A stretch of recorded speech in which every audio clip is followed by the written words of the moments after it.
Hello and welcome to today's video where I cover the Asia Games 2022 Korean roster that was released this past couple days, and I kind of went over who I would pick versus who they picked.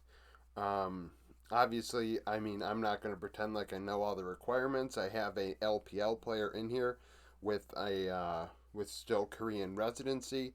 I did take out any Korean player. Originally, I had Korean players in here that were just outright, their nationality was South Korean. And they'd played in, were Korean, but when your residency swaps, I don't think you're allowed to play for your country in this, based on some things I read that Doonby might have said. And that was the vibe I got. I mean, no promises in that way. So I'll get to that in a second. But I do daily content every day in some sort form. Subscribe if you enjoy League of Legends content.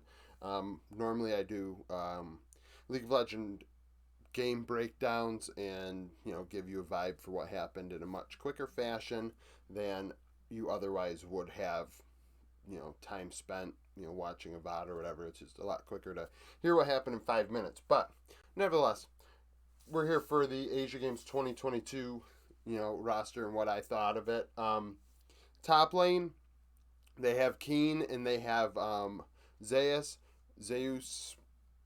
Regardless, I know what they did. I mean, you picked the whole T1 roster. They are the first team to go undefeated like that. They are a great team. Um, I mean, I can't fault them for doing that. I mean, obviously you did that, but I do believe that Rascal, at least based on this past split, Rascal, I mean, he is coin flip at times, but he has the ability to take over games where Zayas, I think, doesn't. I do have to say that because the Asian games are so long away, like there's so much time between now and then, I could see Zayas playing a very good summer split and it being a valid pick. So with that, it's the same thing with Owner and Jungle. I don't think Owner is the second best Korean jungler right now. Um, Honestly, I have Kanavi second behind Canyon. They're technically tied in my um, the algorithm I used to try and figure out who to have on here. Kanavi losing yesterday's JDG, but the thing is, I mean, he's in the LPL, so is he allowed to play? I don't know. But Kanavi would be my second choice, and then even before Owner, I would pick Peanut. Um, Obviously, Peanut's split ended kind of rough, losing to Owner. But the thing is, like, I mean, Peanut has been around the block. I think he's a more stable force. If you had to go with him at jungle, I think he could do more than what Owner can do. I think he can fit into more compositions than Owner at this point. But similar to Zayas, I think that these two young players could, improve in the summer, and all of a sudden, like, obviously it's hard to improve over an 18-0 score, and who knows, they are definitely the favorites for MSI. But I mean, versus these are all elite. Like, this is the all-star event, for Korea and China and Taiwan. So I mean, right now that's what I have. I have Kanavi over Owner, and I have a question mark here because obviously I don't know if he can play. I'd have Peanut over Owner.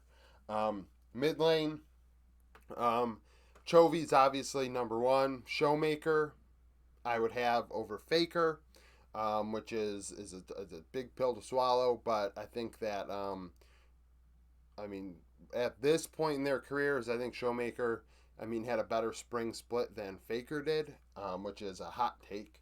But I can't, I mean, that's numbers without the human element. Obviously, Faker has to be on this team. Um, and I've seen people say, pundits and whatnot say that Chovy should even go top lane, and they'd be better off putting him top and going with Faker and Showmaker in mid. And if that's your cup of tea, that's your cup of tea. I mean, Chovy is better than Keenan Rascal, so if that's the way they'd want to go, I wouldn't blame them. Um, but I think that it makes a lot of sense to have Faker over Showmaker in that regard. I mean, you can't not pick him, but I think Showmaker was better in spring. The bot lane, though, was the same. I don't think a lot of people like the fact that Deft is above Gumayusi, but Deft has been around the block. He's a really solid player. He doesn't have carry alongside him. He's not on T1. So, like, you can't. I mean, how good could Deft be if he was on T1? Like, that's, like, what you have to think. And with Carrier, I mean, how good does he become? And it's Carrier and Barrel in support. Um, I mean, there was not really a third option. I mean, I guess Lehens is solid. I mean, Core JJ, if he wasn't in North America and a North American resident, I would honestly, not being a homer, I mean, Core is a really good player. He's not better than Keria, but he could be the second best Korean support in the world. I think some people might believe that. Um, but yeah, as far as bot lane goes, Deft and Gumayusi actually were pretty close. That was the second closest role on paper for me, behind Jungle. Sorry about that. I really kind of don't know where I am. But thank you for watching this video. If you enjoy this sort of content, comment down below if you have an opinion of your own on who they picked for the Asia Games 2022.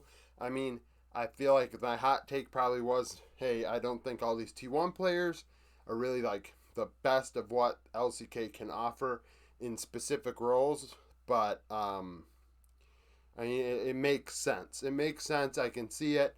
I understand it. I mean, really, honest to God, if Korea said, hey, we're just going to send T1 plus Chovy to Asia Games 2022, I mean, you can't go wrong with that.